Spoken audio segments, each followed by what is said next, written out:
Hello' everyone, সকলোকে পুনৰবাৰ স্বাগতম জনাইছোঁ মোৰ ইউটিউব চেনেলটোলৈ। আজি মই বনাম তিল দিয়া মুৰ্গীৰ মাংস। তাৰ কাৰণে মই এটা পিঁয়াজ, আদা, নহৰু আৰু জলকীয়াৰ পেষ্ট বনাই ল'ম মিহিকৈ। ঠিক একেধৰণেৰে মই এটা সৰু বিলাহীৰো পেষ্ট বনাই ল'ম।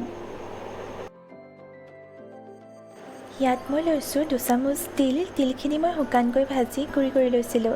ইয়াত আছে এচামুচ হালধি, এচামুচ মিট মছলা, সোৱাদ অনুসৰি নিমখ আৰু আধা চামুচ গৰম মছলা।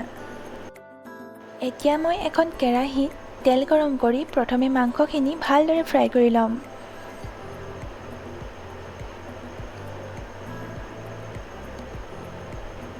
এয়া হৈ গৈছে মোৰ মাংস ফ্ৰাই কৰা।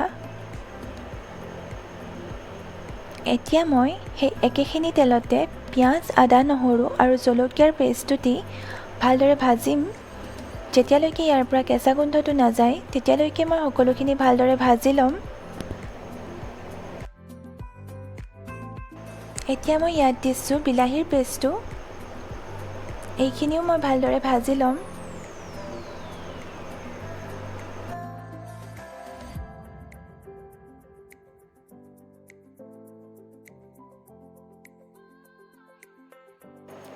এতিয়া মই ইয়াত দিছোঁ এচামুচ হালধি। আপোনালোকে নিজ আন্দাজমতে হালধিটো দিব।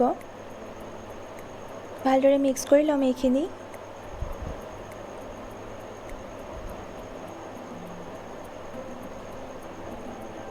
এতিয়া মই দিম ইয়াত এচামুচ মিট মছলা। আপোনালোকে আৰু বেলেগ মছলাও ব্যৱহাৰ কৰিব পাৰে।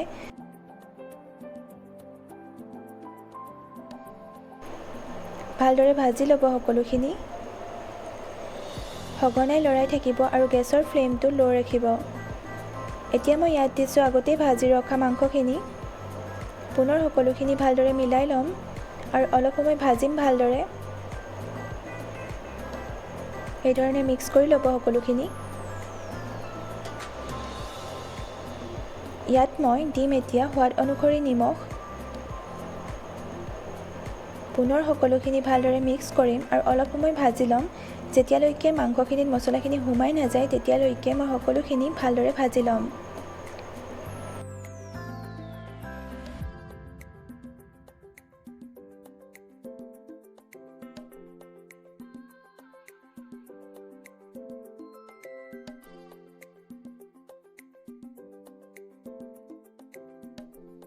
মোৰ মাংসখিনি ভজা হৈ গৈছে। এতিয়া মই ইয়াত দিম গৰম পানী।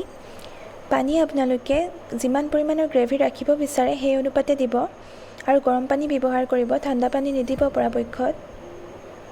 সকলোখিনি পুনৰবাৰ লৰাই ল'ম। এয়া চাওক, লাহে লাহে উতল আহিছে। এই ধৰণেৰে উতলি থাকোঁতেই মই তাত দিম এতিয়া আগতেই গুড়ি কৰি ৰখা তিলখিনি। মই 2 চামুচ তিল ব্যৱহাৰ কৰিছোঁ। ভালদৰে মিলাই ল'ম এতিয়া মই সকলোখিনি। তিলখিনি দিয়াৰ পিছতে লাহে লাহে গ্ৰেভিটো ডাঠ হৈ আহিব।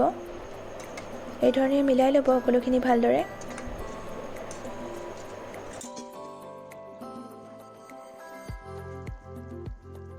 এয়া মোৰ মাংসখিনি প্ৰায়ে সিজি আহিছে আৰু ইয়াৰ গ্ৰেভিটোও ডাঠ হৈ আহিছে।